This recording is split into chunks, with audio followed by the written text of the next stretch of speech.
নমস্কার বন্ধুরা, আমি অনিন্দিতা আপনাদের সকলকে স্বাগত জানাচ্ছি। আজকে আমি ফুটন্ত জলের মধ্যে লুচি দিয়ে দারুণ লোভনীয় স্বাদের একটা রেসিপি আপনাদের সাথে শেয়ার করব। তো প্লিজ বন্ধুরা পুরো ভিডিওটি দেখার অনুরোধ রইল আমি কিভাবে বানাচ্ছি। আজকের রেসিপির জন্য এখানে আমি 1 কাপ পরিমাণে ময়দা নিয়েছি। এই থালার মধ্যে ময়দাটা আমি নিয়ে নেব। আর বন্ধুরা আপনারা যদি আটা পছন্দ করেন তো আটা দিয়েও এই রেসিপিটা বানাতে পারেন। এবারে এর মধ্যে দিয়ে দেবো স্বাদ মতো লবণ। আর বেশি পরিমাণে বানাতে ইচ্ছে হলে আটা বা ময়দা যেটা নেবেন তার পরিমাণটা বাড়িয়ে দেবেন। এবারে লবণটা দিয়ে ময়দার মধ্যে খুব ভালো করে মাখিয়ে নেব। এদিকে দেখুন লবণটা ময়দার সাথে ভালো করে মাখিয়ে নিয়েছি। আর এর মধ্যে নর্মাল জল দিয়ে যেভাবে আমরা রুটি লুচি পরোটার জন্য ডো বানাই সেইভাবে এটা মাখিয়ে নেব। প্রথমে আমি অল্প অল্প করে জল দিব। এদিকে দেখুন ময়দাটা আমি কিন্তু ডো বানিয়ে নিয়েছি। আর এখন দেখুন এইরকম খুব বেশি নরমও নয় খুব বেশি আবার টাইটও নয়, এইভাবে ডোটা আমি রেডি করে নিয়েছি। এবার এটা আমি সাইড করে দেব। তো টিফিন রেসিপির জন্য একটা পুর বানাবো, তার জন্য এখানে আমি একটা বোল নিয়েছি। আর এই বোলের মধ্যে কিছুটা ম্যাশ করা আলু দিয়ে দেবো। এখানে একটা বড় সাইজের আলু, সেটা আমি সিদ্ধ করে নিয়েছি, তারপর এটা ম্যাশ করে নিয়েছি। এবারে এর মধ্যে দিয়ে দেবো 3 চামচ পরিমাণে ছানা। এটা আমি ঘরে দুধ কাটিয়ে ছানা বানিয়েছি, সেটা এর মধ্যে দিলাম। আর বন্ধুরা ছানার পরিবর্তে আপনারা কিন্তু চিজ ব্যবহার করতে পারেন। এবারে এর মধ্যে 1 চামচ পরিমাণে গোলমরিচ দেব, দিয়ে দেবো কাঁচা লঙ্কা কুচি। আপনারা চাইলে চিলি ফ্লেক্সও ব্যবহার করতে পারেন।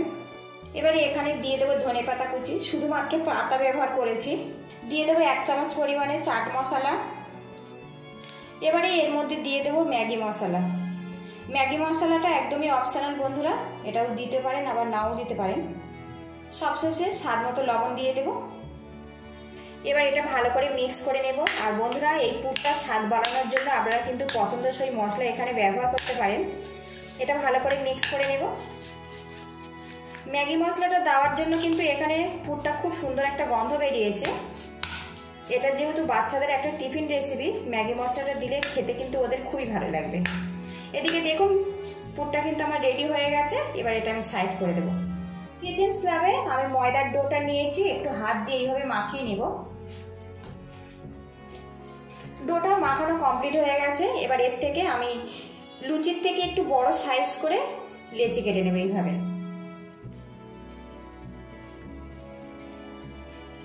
কিচেন স্ল্যাবে সামান্য একটু ময়দা ছড়িয়ে নেব। আর এখান থেকে একটা লেচি নিয়ে নেব, নিয়ে একটু পাতলা করে বেলে নেব। খুব বেশি পাতলা নয় আবার খুব বেশি মোটা নয়, সেইভাবে কিন্তু এটা বেলে নিতে হবে। এদিকে দেখুন লুচিটা আমি কিন্তু বেলে নিয়েছি আর একটু বড় সাইজ করে বেলেছি। আর এখানে একটা ঢাকনা নিয়েছি সব লুচিগুলো সমান করার জন্য। এইভাবে আমি কেটে নেব।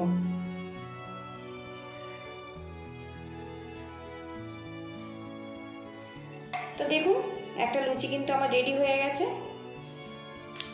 আর এখানে যেটা বাদ রয়েছে পরে ওটা আমি এইভাবে মাখিয়ে আবারও বেলে নেব। আরও একটা লুচি আমি এইভাবে বেলে নেব।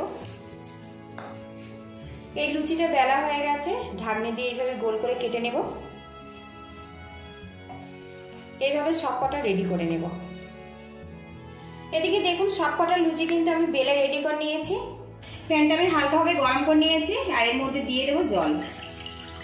এদিকে দেখুন জলটা কিন্তু হালকাভাবে গরম হয়ে গেছে। আর এখানে দিয়ে দেবো লুচিগুলো।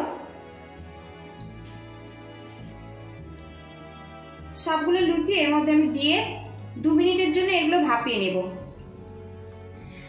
লুচিগুলো দিয়ে কিন্তু কোনো মতে নাড়াচাড়া করা যাবে না, ভালো মতো সিদ্ধ হয়ে গেলে তবে কিন্তু এগুলো একটু নাড়াচাড়া করা যাবে। এদিকে দেখুন লুচিগুলো আমি জলের মধ্যে 2 মিনিটের মতো ফুটিয়ে নিয়েছি। আর এই অবস্থাতে আমি গ্যাসের হিটটা বন্ধ করে দেব। এবার একটা ছাঁকনির সাহায্যে একটু সাবধানে লুচিগুলো আমি তুলে নেব। এইভাবে একটু সাবধানে আমি তুলব। আর এইরকম ছাঁকনি দিয়ে কিন্তু লুচিগুলো তুললে খুব সহজে কিন্তু উঠে আসবে, কোনো রকম ছিঁড়ে যাবে না। এখানে আমি একটা ছাঁকনির পিছনটা উল্টে নিয়েছি। আর এখানে যে লুচিগুলো আমি সিদ্ধ করে নিয়েছিলাম ছাঁকনির পিছনে এইভাবে দিয়ে দেব। লুচির মধ্যে যে এক্সট্রা জল ওটা কিন্তু ঝরে যাবে। একটু সাবধানে কিন্তু লুচিগুলো রাখতে হবে, খেয়াল রাখতে হবে যেন এই লুচিগুলো না ছিঁড়ে যায়।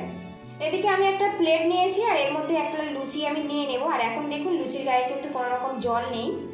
এবার এই লুচির মধ্যে দিয়ে দেবো টমেটো সস। টমেটো সস আমি লুচির গায়ে কিন্তু ভালো করে লাগিয়ে নিয়েছি। এখানে যে ছানা আর আলুর পুর বানিয়েছিলাম সেটা এর মধ্যে আমি দিয়ে দেব, একটু ছড়িয়ে দেব।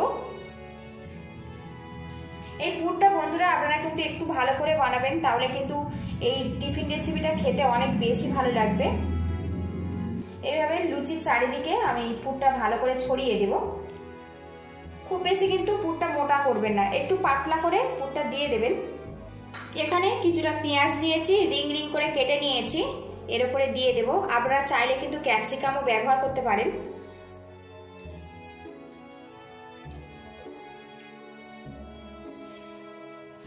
এখানে আরো একটা লুচি নিয়েছি আর এর মধ্যে দিয়ে দেব টমেটো সস। এইভাবে ভালো করে লাগিয়ে নেব। টমেটো সস ভালো করে লাগিয়ে নিয়েছি। এবার এই টিফিনের মধ্যে এটা আমি ভালো করে বসিয়ে দেব। তো দেখুন একটা কিন্তু স্যান্ডউইচের শেপ আমার রেডি হয়ে গেছে। এই দেখুন কত সুন্দরভাবে কিন্তু এটা সেট হয়ে গেছে। এটা আমি সাইড করে দেব, আরো একটা বানিয়ে আপনাদেরকে আমি দেখাচ্ছি। এটা এইভাবে আমি হাতে করে তুলে নেব। এই দেখুন প্লেটে আরো একটা লুচি আমি নিয়ে নেব। আর বন্ধুরা, নতুন স্বাদের টিফিন রেসিপিটা ভালো লাগলে একটা লাইক দিয়ে দেবেন, আর চ্যানেলে নতুন হয়ে থাকলে চ্যানেলটিকে সাবস্ক্রাইব করার অনুরোধ রইল।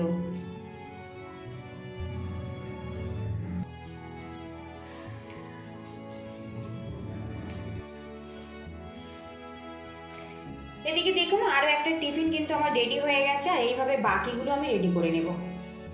এদিকে আমি প্যানটা গরম করে নিয়েছি আর এর মধ্যে দিয়ে দেবো বাটার। বাটার দিয়ে কিন্তু আজকে টিফিনটা আমি বানাচ্ছি। আপনারা চাইলে সাদা তেল দিয়েও কিন্তু টিফিনটা রেডি করে নিতে পারেন। বাটারটা প্যানের চারিদিকে ভালো করে লাগিয়ে নেব, আর এই সময় কিন্তু গ্যাসেরটা একদম লোতে রাখতে হবে যাতে বাটারটা না পুড়ে যায়। তো দেখুন বাটারটা কিন্তু প্যানের গায়ে ভালো করে লাগিয়ে নিয়েছি। এবার এর মধ্যে একটা টিফিন আমি দিয়ে দেবো, দিয়ে উল্টে পাল্টে একটু মুচমুচে করে ফ্রাই করে নেব।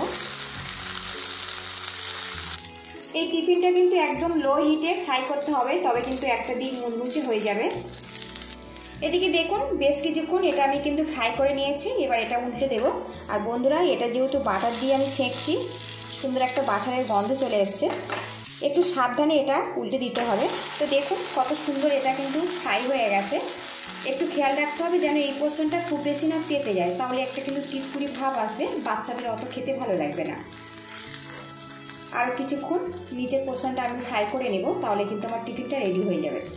এদিকে দেখুন টিফিনটা কিন্তু আমার রেডি হয়ে গেছে। এবার এটা আমি তুলে নেব। আর বন্ধুরা, বাড়িতে কিন্তু অনেক সময় স্লাইস রুটি থাকে না, আপনারা কিন্তু স্লাইসের বিকল্প হিসেবে এইভাবে কিন্তু বানিয়ে নিতে পারেন। এই রেসিপিটা কিন্তু বাচ্চাদের স্কুল টিফিনেও বানিয়ে দিতে পারেন, মর্নিং ব্রেকফাস্টেও বানিয়ে দিতে পারেন। এটা কিন্তু অনেক বেশি স্বাস্থ্যকর আর অনেক বেশি কিন্তু টেস্টি। তো এটা রেডি হয়ে গেছে। এবার এটা আমি নামিয়ে নেব। তো দেখুন লুকিংটা দেখুন। এর মধ্যে আরও সামান্য একটু বাটার দিয়ে দেব, আরও একটা টিফিন দিয়ে দেব। স্বাস্থ্যকর মুখরোচক এই টিফিন রেসিপিটা ভালো লাগলে বাড়িতে অবশ্যই এইভাবে ট্রাই করবেন। আপনারা ভালো থাকবেন, সুস্থ থাকবেন। দেখা হবে নেক্সট ভিডিওতে। তো বন্ধুরা, লুকিংটা দেখুন। রুটি, লুচি, পরোটার থেকে কিন্তু এটা কিন্তু অনেক বেশি টেস্টি আর অনেক বেশি সুস্বাদু।